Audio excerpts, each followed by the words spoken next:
So what we found in our little mini replication of the Osamu Fujimura and colleagues experiment is the same as what they found in the real version of the experiment, that listeners overwhelmingly hear these ambiguous or spliced sequences according to the consonant to vowel transitions, the release into the vowel, rather than the closure or VC transitions. And that's true regardless of which place of articulation the consonants have. And they also played these tapes forwards and backwards. It didn't make much of a difference. And it's true regardless of whether they're English speakers or Japanese speakers. There was a small difference in the size of the preference or the size of the effect between English and Japanese, but both sets of speakers strongly favored the CV transitions, even though it wasn't to exactly the same extent. So what do we make of this? Well, when faced with conflicting information, listeners ignore vowel to consonant transitions and focus on consonant to vowel transitions instead. Right? They furthermore showed that because we did this backwards and forwards tape playing thing, that can't be because the consonant vowel transitions contain more information acoustically. They don't contain more acoustic cues. If that were true, then when you played the stimuli backwards, you would expect those same cues to dominate, and that would result in V to C responses. That's not what they found. So it's probably not the case that there's more acoustic information in those C to V transitions. They're just treated as more important or more salient or more as a focus of attention perceptually, mentally, for some reason that maybe we do or maybe we don't understand. And that's going to be one of the follow-up questions. I've picked out two follow-up questions here. Question one is, why does that perceptual asymmetry exist? And we may or may not know the answer to that. There's been some hypothesized explanations in terms of basically the firing action of auditory neurons, and it seems plausible to me, but I'm not a neuroscientist and I can't say for sure. And we're not going to focus on that here. Instead, we're going to focus on the second follow-up question, which is interesting. Does this asymmetry affect the organization of human languages? And you can probably imagine that if the answer were no, it has no effect on human languages, probably we wouldn't be discussing this in this class. So the answer is going to be a pretty strong yes, this seems to matter for grammar and for the phonology of different languages. Section 3 here is thinking about the implications, and I'll probably take a break in the middle of this section to talk a little bit about ways in which these properties matter. Right? Here's what we found. It looks like both voicing contrasts and place of articulation contrasts for stops are perceived in ways that depend not only on the stops themselves, but also on their surrounding phonetic context. Right? In particular, we've been looking a lot at vowels preceding and following these consonants. And what this means is that we ought to really see like a scale of different places where it's easier or harder to perceive the features of consonants or to perceive consonant contrasts. The clearest distinction is going to be before a vowel. Why is that? Well, with voicing, as we saw, voice onset time concerns the lag between the release of a stop and the onset of voicing in a following vowel. Obviously, that's going to be easiest to perceive when there is a strongly voiced sound like a vowel in the following context. Right? For place of articulation, we saw that formant transitions, and in particular the following formant transitions after a stop release, are super, super important for our perception of place of articulation. So obviously, if there's a sound with formants there, like a vowel, that's going to be much, much easier to perceive. Right? So before a vowel should be the best place in perceptual terms to have stop contrasts or consonant contrasts for voicing and for place of articulation. If you can't do that, at least get some following sound that has strong voicing and internal formant structure. Right? Because again, you want to be able to perceive formant transitions into a following sound with formants. You want to be able to perceive the onset of voicing in the following sound for a strongly voiced sound. And besides vowels, the next best thing for doing that is going to be sonorant consonants, in particular things like liquids and glides and maybe nasals to some extent, but we'll leave that aside for the moment. If you can't do either of those things, well, the next best thing you could do in order to make these contrasts easy to perceive would be at least to have a vowel preceding the consonant. So after a vowel, but not before one. And there, you could still use cues in those contexts. Right? So this might be at the end of a word, or it might be after a vowel but before a consonant, or something like that. For voicing in this context, even though you don't have the VOT for the following sound to go with, you still could use the burst, the strength of the burst, as a measure of voicing. So voiceless stops almost always have stronger bursts than voiced ones. And you could use the vowel length of the preceding vowel. That's still a useful cue. In most languages with voicing contrasts, vowels are longer preceding voiced consonants than preceding voiceless ones. And that's a useful cue that listeners in a variety of languages have been shown to use or to pay attention to. So this is not the greatest place to have voicing contrast, but it's not terrible. And for place of articulation, you won't have those following CV transitions, which we saw are so important in this Fujimura experiment, but you will have the preceding formant transitions, the VC transitions, and the Fujimura experiment showed that people don't pay as much attention to those as they do to the CV ones, but there's still a source of useful acoustic information, and if you don't have the following transitions, the preceding ones are not a bad thing to have. And then finally, the least clear, the worst place to have a consonant contrast in your language would be not next to any vowels at all, because then you'd lose all of the cues that we talked about above, and you'd have to use some other set of cues in order to figure out the properties of a consonant. Might not be impossible, but it's just going to be a lot harder than these other contexts. So what would be not next to any vowels? Well, maybe in between two consonants, or maybe between a consonant and a word boundary. So like at the beginning of a word before a consonant, or at the end of a word after a consonant. So this is going to be like a scale from best to worst of if you were trying to make a perceptually optimal language, where would you put consonants that allows the contrast between them to be clearly perceived? And if this matters in phonology, right, if it shapes phonological systems in some way, then we would expect that sounds contrasting for voice or place of articulation would be less likely to appear in the least clear contexts and more likely to appear in the most clear context. And that should be true in every language, assuming that these perceptual findings from the Fujimura paper are not just peculiar to speakers of English and Japanese, but that they're more broadly associated with, human hearing. And I will tell you, they are. These are not English-specific or Japanese-specific facts. These are facts that have been confirmed with every population of speakers that they've ever been studied in, right? So this is not just expected to affect some languages. This could very well affect all languages. So what would it look like if we were avoiding having consonants appear in unclear contexts? Well, the sounds in question might just not be allowed in those unclear contexts. Maybe you just can't have stops in this position in this language. Or you could have the contrast neutralizing in those contexts. We're going to talk about this extensively later in the class. It might be a little bit complicated to understand right now, but the basic idea of neutralization is that if you started out with two stops, a voiced and a voiceless one in this context, they might not be allowed to both appear in some other context. Instead, maybe you only get the voiceless ones, and that means that the contrast has neutralized in that position, and you don't actually need to perceive the difference between voiced and voiceless because it doesn't distinguish lexical items. That's what contrast neutralization means. That's going to be a big topic in a couple weeks, and we'll talk about it more at that point. So we're going to spend much of the middle of this class looking at the distribution of consonantal contrasts within and between languages.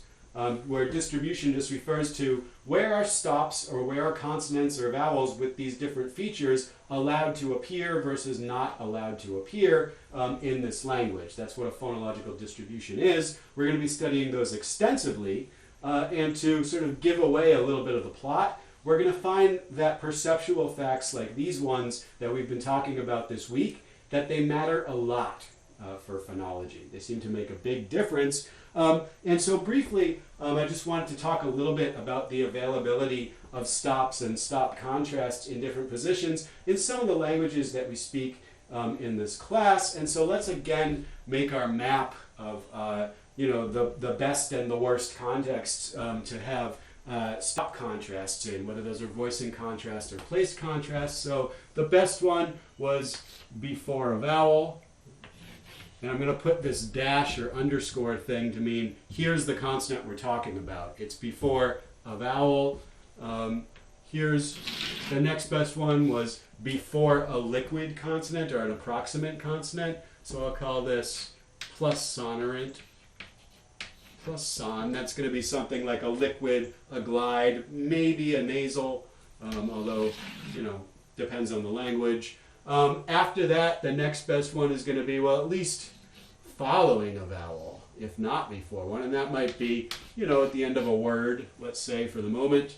And then the worst one would be not adjacent to any vowels or sonorant consonants. So maybe like at the beginning of a word, before a non-sonorant consonant or something like that.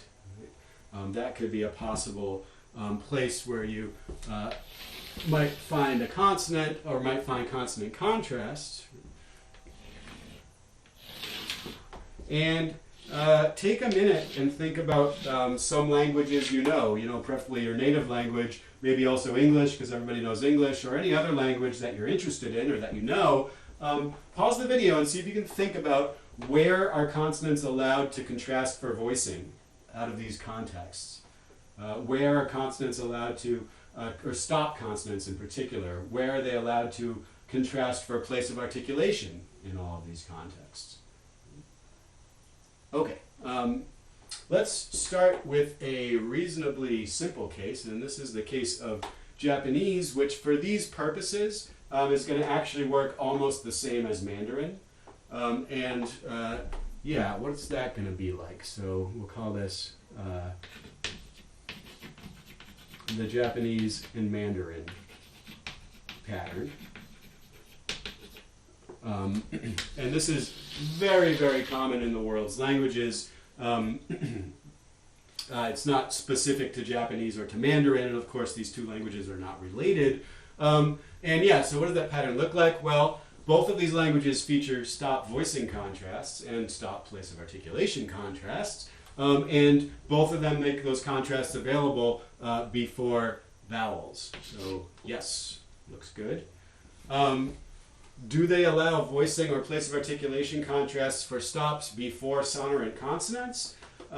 No, neither language does, and so my understanding is that in both, well, definitely in Japanese, and I believe in Mandarin as well, you simply can't have stop consonants followed by liquid consonants. That it just doesn't, is not allowed in either one of these languages, and so clearly no contrast there. And in these typological charts, check mark is going to say, yep, we let the contrast appear there, and asterisk means nope, no contrast in that position. What about the ends of words? Well, both Mandarin and Japanese have a few word final consonants or possible word final consonants in them, but they're not stops in either one of these languages. Stops are simply not allowed in this position. So, nope, not from there. And certainly they don't have words that begin with clusters of stops followed by obstruents. That just doesn't happen in either one of these languages. And so it looks like this is pretty much the only context in which stop voicing and place of articulation contrast get realized in languages like Japanese or Mandarin. Let's think for a moment about Spanish now.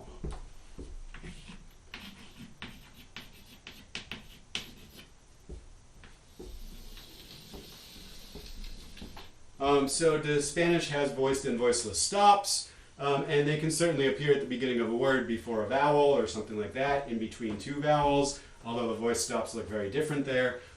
So yeah, this is no problem in Spanish. Yep, we have sounds like pa and ba that appear at the beginnings of Spanish words.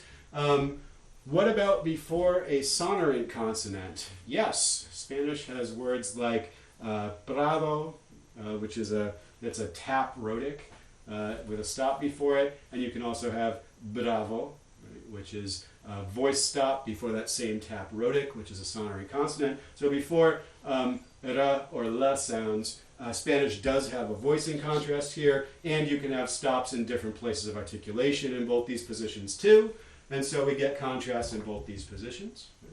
What about the end of a word? Now this is interesting. Spanish does allow stops at the ends of words, but actually specifically it only allows one stop at the ends of words. There's a few loan words that sometimes have other stops at the end, but for the most part, if I tell you that there's a Spanish word that ends in a stop, it is 100% predictable that it is a voiced coronal stop, which means that there is no contrast for place of articulation or voicing for stop consonants in this position in Spanish.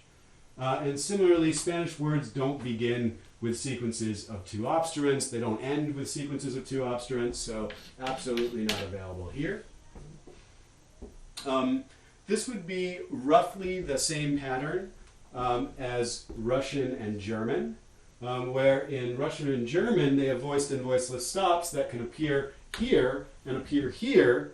In word final position, German and Russian both have stops, but they are invariantly voiceless, right? Which means that there's no contrast in this position. They're predictably voiceless in this position, and so there's no contrast. So for voicing, German and Russian are going to have the same pattern as Spanish. For place of articulation, it's going to be a little bit different in those languages. How about English? And French is going to work the same way, I believe. I'll confirm that after I finish writing this out. Does English have words that begin with voiced and voiceless consonants before a vowel? They sure do, right? Tip and dip, I can't think of any minimal pairs now, bit and pit, and so on and so forth. Absolutely, we have contrasts here. What about before the l and r sounds? Do we have contrast there? Absolutely. Let's see here. Plaster and blaster, there's a good contrast. Voicing contrast, and you can have stops of different places of articulations in both these contexts. What about the ends of words here? Do we get English words that end in stops following a vowel that differ only in their voicing or only in their place of articulation? We sure do. We have things like, nap and nab, and then you can also end with other places of articulation like knack or nag. Right, so both voicing and place contrasts, no problem here. What about at the beginning of a word before another obstruent consonant, like a stop or a fricative or an affricate? Well, no. We don't have any words that begin like this in English. We don't have words like kpa or ksa or things like that. And so there's going to be no contrast in this position. I believe the same thing is going to be true of French. They have voicing contrast before vowels, before sonorant consonants. But yes, and at the ends of words. French words can end in voiced or voiceless stops. They can end in stops at a variety of places of articulation. But you don't get voicing contrasts in this position before a non-sonorant consonant. Right? So French, interestingly, actually does have a few words that begin with two obstruent consonants. They're from mostly Greek roots or from abbreviations for things. And so I'm thinking of words where in Spanish or in English, the initial Greek letters are not pronounced. So words like pterodactyl or psychiatry or things like that, that begin in English with silent P letters, Those are from the original Greek. They're not pronounced in modern English. In Spanish, I think they're not even in the orthographic, they're not even in the spelling system. But in French, they're actually pronounced. So it's going to be something like pterodactyle, ptero, or psychologie, right? So you're going to find that these are pronounced, but they're invariantly voiceless in these contexts. So again, even though French has consonants in this position and English doesn't, French still doesn't have a contrast. Right? There's one more pattern I should have put in here, but I forgot. And that's the pattern where you don't have any stops that contrast in voicing whatsoever. Right? And that is actually, surprisingly, you might think that that sounds very unusual. It's not. That's pretty common in the world's languages. So almost the entire continent of Australia, right? There's 2.5 language families there. Very few of them have a voicing contrast. So most Australian languages don't have any voicing contrast anywhere. This is sometimes true in Austronesian languages. It can be true in certain Mesoamerican and South American languages. It's pretty common to find star, star, star, star. So that's another pattern here. That's less common for place of articulation. I don't know that there are any languages where you can never contrast stops for place of articulation. And then the last pattern that exists here that I'm not going to go into because it would take us very far afield, but we'll see it later this semester, is, I'll call it mystery language. It's actually the language, what is it? Well, we'll get to it later. This exists. Language that allows voicing contrasts in all 4 positions. Right? So this is a kind of typological chart that's trying to show you what's out there. And notice that everything we've seen here, this is what we characterized as the best, the next best, the next best, and the worst contexts for voicing and place of articulation contrasts. And all the attested examples that we've seen here, which includes, I think, just about all the languages that are spoken in this class, and many, many others of which I'm aware that I haven't talked about in here, everything in here shows that if you're going to allow a voicing contrast anywhere, let me just add, let's see, what would be a good example of this? Let's call it Maritiel, which is an Australian language that has no voicing contrasts anywhere. In all of these patterns, you can see that if you're going to allow a voicing contrast anywhere, you're going to allow it in this best position. If you're going to allow a voicing contrast in a second position, it's going to be this next best one. Generally, if you're going to ban the voicing contrast anywhere, it's going to be in this worst position. And if you allow it in this worst position, you're going to allow it in every better position.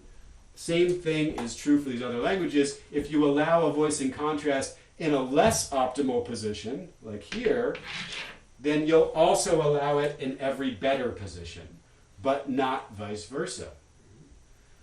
So maybe this is an accident because we just happen to have looked at the wrong sample of languages, but let me foreshadow here. It's not an accident. This is in a real law-governed relationship with perceptibility facts, and it holds of a extraordinarily wide variety of languages from different families around the world. It's very, very rare to find a counterexample to this generalization. Right? So what is this telling us? It's telling us that speech perception matters when we think about how features or segments or sounds pattern within a language. And that's going to be a big part of this class. So that said, before we leap into all these minute details about phonological contexts and the availability of contrasts, this is all going to be explained in much greater detail during the course of the semester, but we're going to need to go through one more sort of preliminary step before we jump into this more deeply. And that's going to be to develop a system for talking about groups of consonants in this case, or groups of vowels in some other cases, and the kinds of contrast that they participate in. And this general theory, this part of phonology, is referred to as the theory of distinctive features and natural classes. And so that's going to be our topic next week, and I will see you then.